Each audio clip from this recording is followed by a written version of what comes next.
അപ്പൊ ഇത് ദൈവം സ്ഥാപിച്ചതായതുകൊണ്ട് തന്നെ ഒരു കുടുംബജീവിതം എങ്ങനെ ആവണമെന്ന് നമ്മൾ ആരോടാണ് ചോദിക്കേണ്ടത്? ഇത് സംവിധാനം ചെയ്തവനോടാണ് ചോദിക്കേണ്ടത്. ഇപ്പൊ നിങ്ങൾ ഒരു ഫ്രിഡ്ജ് വാങ്ങിയെന്ന് കരുതുക, അത് പ്രവർത്തിക്കുന്നില്ലെങ്കിൽ നിങ്ങൾ ആരോടാണ് ആദ്യം ഇതിന്റെ കംപ്ലൈന്റ് രജിസ്റ്റർ ചെയ്യേണ്ടത്? ഇതിന്റെ ഉൽപാദകൻ ആരാണോ, ഇത് ഉണ്ടാക്കിയത് ആരാണോ, ആ കമ്പനിയോടാണ്.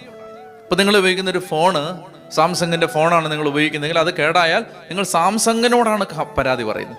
അല്ലെങ്കിൽ സാംസങ്ങിലാണ് ഇതിന്റെ ഈ പ്രശ്നത്തിന്റെ ഉത്തരം, ഇതിന്റെ പരിഹാരം നിങ്ങൾ അന്വേഷിക്കേണ്ടത്, അല്ലേ?